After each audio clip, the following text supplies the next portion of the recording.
Who's on? Alrighty, we're live on Facebook, YouTube, and in Twitter as well. Okay, so I Wonderful. think we're ready to get started, Carol. Yeah, great. Hi, everyone. Thank you so much for coming to my inflation relief live sale. I thought everybody could use a little inflation relief right now. And so I'm going to be talking about my new book, Blue Zeus, Legend of the Red Desert. And then I'm also going to be talking about the artwork. And I'm going to also tell you some stories about the wild horses. I just got back from Wyoming and had some really nice adventures. So I'll get started with the book. This is my new book for those of you who haven't seen it. And it's Blue Zeus, Legend of the Red Desert. And in the introduction, I say, the story of Blue Zeus is a story that represents all of America's wild horses. Pushed to the poorest of lands, having lost 22 million acres that originally was home, wild horses face eradication and extinction from the federal government, from the Bureau of Land Management, who is tasked with protecting and managing them on our public lands. Last year alone, over 18,000 wild horses were rounded up and removed from their families, homes, and freedom, and they plan to remove 23,000 wild horses in 2022. So Blue Zeus is an extraordinary horse, and he deserved to have been left wild and free. Carol, To sorry live to out. interrupt you. Yep. On Instagram frame, you are out frame. Okay, so you gotta, Okay. yep, a little bit to the left, and you should be Thanks, good. Juan. Awesome. Thanks. Juan's keeping me on track, which is really wonderful.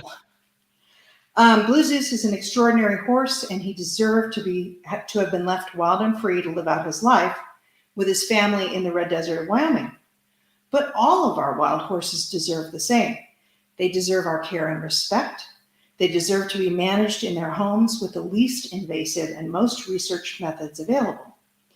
We must speak out for them and create change to protect them. They are valuable in and of themselves and should not be a pawn for powerful political interests. Their wildness is a huge contribution to the soul of our nation and to those they touch with their wild spirits, their beauty, and their freedom. So I decided to do the book not just because I love Blue Zeus, which I do, he's an amazing horse, but because I wanted to show people how powerful wild horse families are and how much they are a part of our history, our culture, our land, and they deserve to stay that way. So this is a very picture-heavy book. I tell stories about Blue Zeus and have lots of photographs of him and his family. And one wonderful morning when I was following them, I saw them in the distance. They were on a ridge and they were walking with a purpose. And usually when I see wild horses walking with a purpose, they're headed to water. So I looked and I saw this big tank in the distance, and I drove down there and waited for them. And I parked quite a ways back so I wouldn't startle them or discourage them from going, because I know especially the mothers who have babies definitely need their water. So I waited for them, and they came up, and Blue Zeus was bringing up the rear, and the mares go over to the water, and then they somehow got startled. Something startled them, and they spooked, and they ran a little bit. And Blue Zeus just stood there, and he's like, I could tell he was probably thinking, come on, let's go to the water. So he walked up to the water, and then they all followed. And then when they left, when they trotted away, he was stepping very high and proud, and his family streamed after him. And it was just an amazing sight. Getting to spend time with wild horses, there is, for me, nothing better. And there are horses that I've gotten to know over the years. For example, Blue Zeus, I met him in 2018 and had been following him and seeing him for years before he got rounded up and removed from the Red Desert of Wyoming. And I was just there a couple days ago, and there's one horse who is actually in the book. I'll show you the picture, and his name is Abelardo, and he was rounded up with his family in 2020, and he was released back into the area, but his family was not. So this is him, and he has a beautiful family here. And last year I saw him all by himself, and I felt really sad for him. And just Monday, I saw him with a new mare, a beautiful golden Pinto, and her foal. And he had lost weight because he's having to keep up with her. She moves around a lot. And I was so happy for him because families are so important for these horses.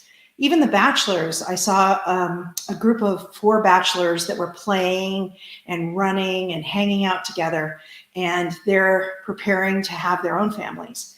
So wild horse families are very important, and it's so important to not round them up and remove them from where they live, but to manage them and use birth control if necessary to keep the numbers at a certain level, but to keep them on our public lands where they belong. So I will show you a few things here. So first of all, I have a brand new bookmark that everybody who gets a book is going to get. And so that's fun. And then I wanted to show you a package, which is number 4, Juan. It's the Wild Hoofbeats book, and which is my first book about wild horses in Adobe Town, plus Blue Zeus at a discounted price for the 2.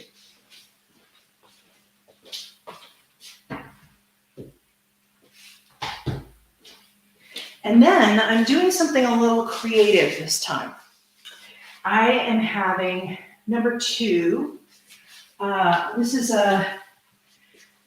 have a lot of 5x7s that are matted prints, and I wanted to find them new homes. And so I have listed an option where you can get for just $15 extra a matted 5x7 with the book, and I get to pick which you get. So it's kind of a surprise. And I have a bunch of different images that will be coming. So I thought I would do that. And also in 8x10s, I am doing 39 the same thing. So you can get one of the 8x10s with a book, and I'll pick out which one it is. Hey, Carol, we have an interesting question coming from Michael McMillan. Yes. He's asking, how many horses do you own? Oh, okay. That's a great question. I have 3 adopted Mustangs. I have 2 older Mustangs, and then Helios, who was from the Red Desert Complex. I got him. He's now 2. I got him after the roundup in 2020. So he's the youngest of the 3. So 3 Mustangs. The other 2 are from Adobe Town and McCullough Peaks. And Awesome. I've owned horses my whole life. And just 13 years ago, I adopted my first Mustang, and they are just amazing horses. And Helios was a bit of an adjustment getting used to his 2 new brothers, but he's been accepted into the herd, and they're getting along great. Let's see. And please do ask questions. Juan will relay them to me, and then I'll answer. And also, it's good to remind people that if you're interested in any of the pieces, you're gonna, watch through the show. Yeah. If you're on Instagram, visit the link in bio, and you'll find the inflation relief sale link. And if you're on Facebook, YouTube, or Twitter, you'll find the link in the description of the video. Absolutely. And also, you'll be able to watch the show afterward, or tell your friends about it afterward if you want to watch it again. So this is number 5. This is Picasso's Eyes. So Picasso was an amazing stallion who lived in San Marsh Basin. And this was my first meeting with him in 2011. And it's a metal print. And I think these are the prettiest metal prints I've seen. They really glow. And this is the hanging software in the back, hardware in the back. And this is number 5.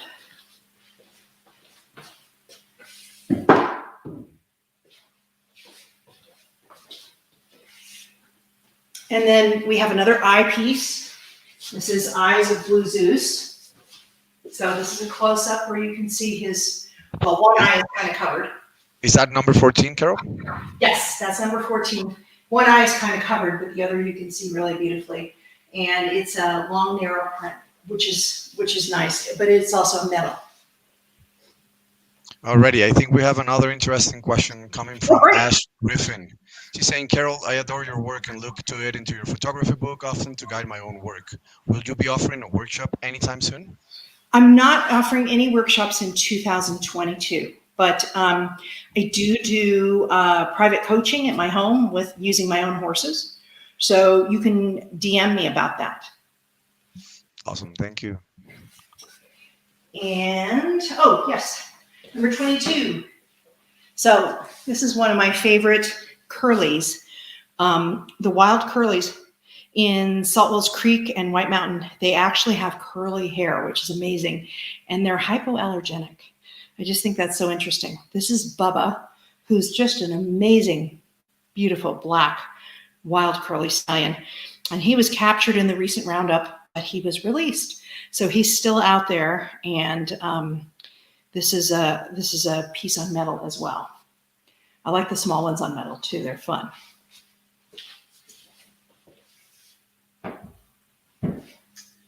And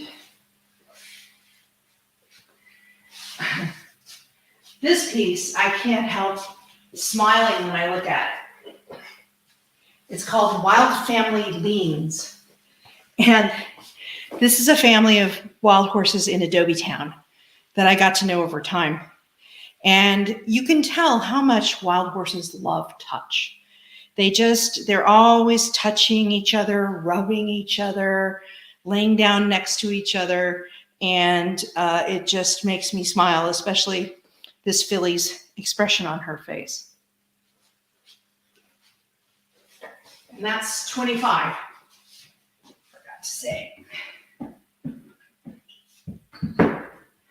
Another example of touch is number 43. Oh, and that's a canvas. This is also canvas. And this is also a wild curly stallion. His name's Jack of Hearts. And he's right here. He's nuzzling his mare. And I saw him just last week as well. He's still wild and free with his family. So it was really nice to see him. Alrighty, I think it's time for questions. So we have one from Denise.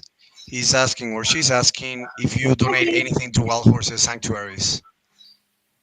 Denise Almond. Oh, yes. So last year, I don't know if you watched, but we raised $8,500 for Skydog Sanctuary last year. And so I do raise money for sanctuaries. Another sanctuary I've worked with is Block Hills Wild Horse Sanctuary. And I'll be doing another fundraiser this summer. So I do work with sanctuaries and also wild horse advocacy groups. Awesome. And then also Regina is asking, what started you to work in helping the wild Mustangs? Sorry. Oh, that's a great question. So in 2004, a friend of mine said, "You have a horse photography business. Why aren't you photographing wild horses?" And I said, "I don't know anything about wild horses." And the next week, someone emailed me and said, "Would you like to go on a photo trip into Adobe Town to photograph wild horses?" And I said, "Of course, I will be there." And I went out and I didn't know what to expect at all. And I saw these beautiful horses and these families living in what looked like a really dry place, but they were living on the land and they were thriving. And I fell in love with them. And I started to go out and visit at them. And I got to know certain families over time and they got used to me. And then I heard there was going to be a roundup and most of them would be removed. And so I said, well, I have to do something about this. And that's when I decided to do my first book, Wild Hoofbeats, to tell the story of these horses and what's happening to them, and that they deserve to be wild and free and stay on our public lands. And I really thought that in a year or maybe 2 or 3, we'd have saved the wild horses. And here it is, 2022, and they are more at risk of being completely removed from our public lands than they ever had before. So for me, it wasn't just about taking pretty pictures. It was about showing how uniquely suited these horses are to the land, that they're not starving to death, and that they're beautiful and worth saving. So I find that photography and advocacy really go very well together. And my photos allow me to show the world what's happening to the horses and also how wonderful and beautiful and noble they are.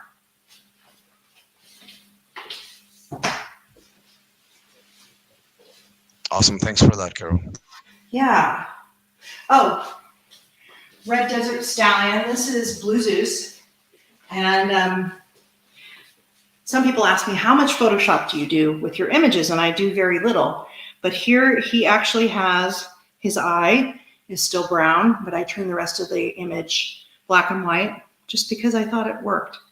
And I just feel that this is a kind of an iconic image of Blue Zeus. And this one's Wild Red Desert Stallion. And it's a canvas.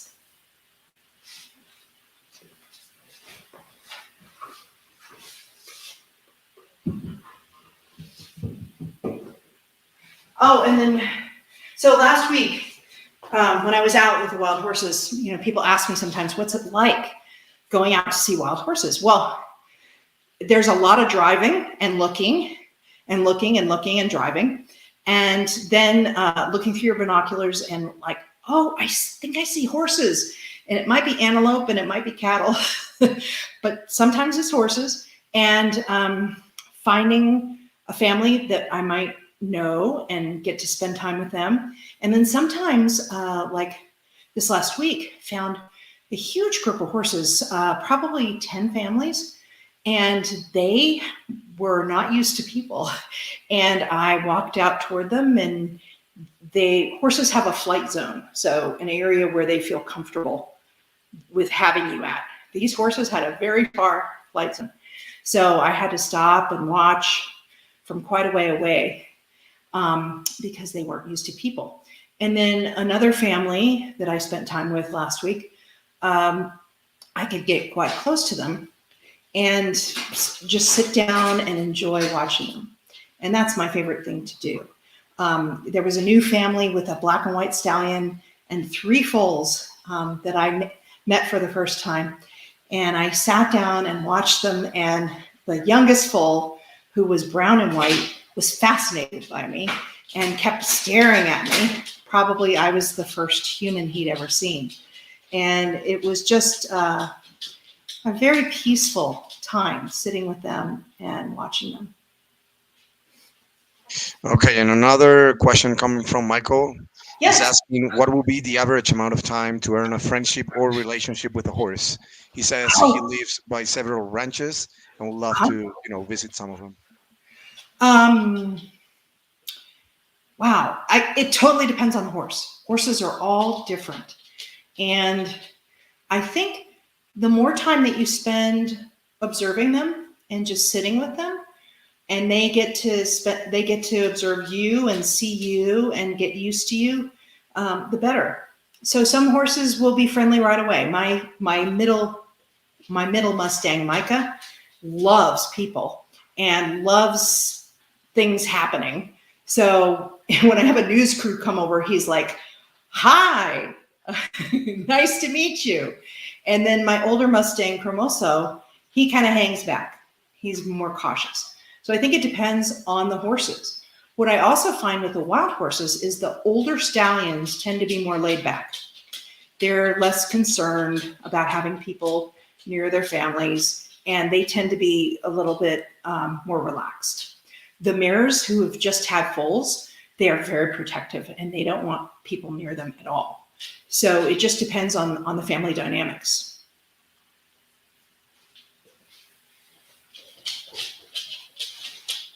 This is Dante, by the way. He's coming in to say hi. Another favorite stallion of mine is Washakie. He's in the McCullough Peaks herd, and he's in northern Wyoming near Cody. He and his family were just kind of having a nap and dozing, and I took this picture, and it's one of my favorites of him. And he's a gorgeous stallion. He's older now. He's 22 this year, and he lost his family a few years ago, but he's still going strong.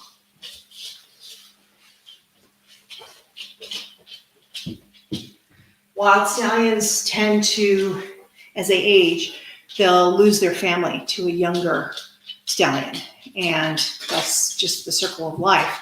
And sometimes they'll hang out with other stallions and have company, and then sometimes they'll be on their own.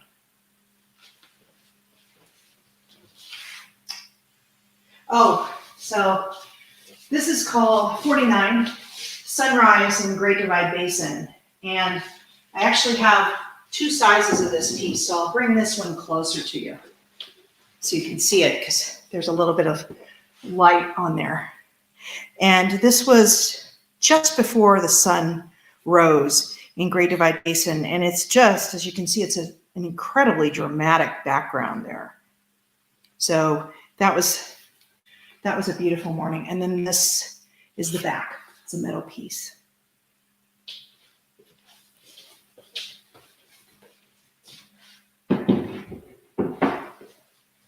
All right.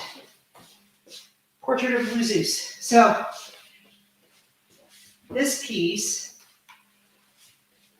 was one morning when I was just sitting with Blue Zeus, and I had my 600 lens, so it was quite a distance away.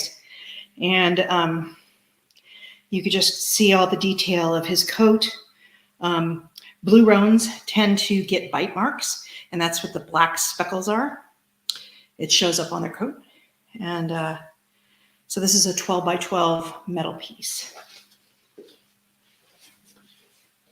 And then 53 is also Blue Zeus, and it's an 8 by 12. It's a small piece. And I think the metals look really neat when they're small too. Carol, we have a comment. Regina is asking, what's the average size of the wild mustangs? The average size. Oh, it depends on the herd. So sometimes they're really small, 13 to 14 hands. And the Adobe Town and the Saltwells Creek horses and some of the Red Desert horses tend to be bigger. They can be 14 to 15 hands. So they're not usually large horses. I know there are some herds that tend to have a little bit bigger horses, but they tend to be on the smaller side. Awesome. Wild Appaloosa at Sunrise. Oh, so this is a new piece, and it's one of my favorite horses in the Red Desert Complex. This is Looking Glass, and he's a leopard Appaloosa stallion.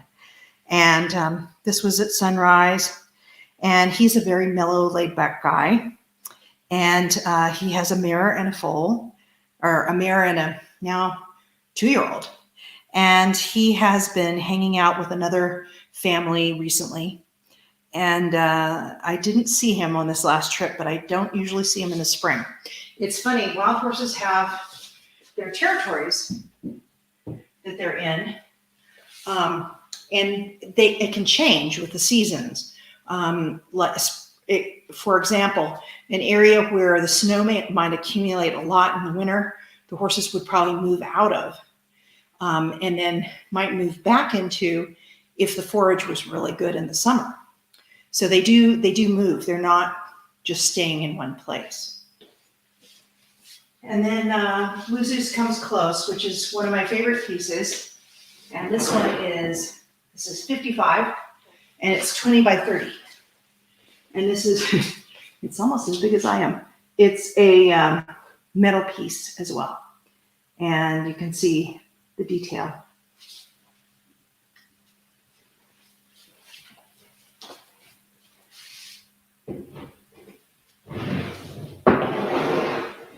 So when people buy my artwork, it goes to help me do my work to help save the wild horses. I spend quite a bit of my time working on that, and I'm not on a board of directors. I don't have a 501c3, but I do use my own funds to go see the horses and document them and work to save them. So anything that you purchase tonight will help me. So I do appreciate that. Do we have any other questions, Juan? A lot of people giving you some love on Instagram, and one question from Holik as well on Facebook. She's asking, "What's your go-to lens for shooting horses?" It changed this year. I went to mirrorless, and instead of lugging around my enormous 600 lens, I now have 100 to 500 lens, and I'm finding that to be a fantastic length for wild horses. You really don't want to be shooting anything shorter than a 400 lens, because otherwise you have to get practically on top of them, and you don't want to do that. For me, I like to be at a distance. I mean, the horses never forget I'm there, but at a distance where they're not concerned, but I can also get close-ups of their interactions. Anything else? Nope, I think that's about it. All right, so I'm going to be extending the sale until Sunday. So if there's something you have your eye on and you're still thinking about, you can go ahead and purchase it in the next few days. And you can also send me a message anytime asking me questions about the wild horses, ask me questions about the book, asking me questions about the artwork. And I really, really, really appreciate your being here and your support. Awesome. Thank you so much, Carol. I think we're ready to wrap it up. I'm going to end the live video here on Facebook, okay? Okay, thanks. Yep. And I'm going to end it on Instagram here.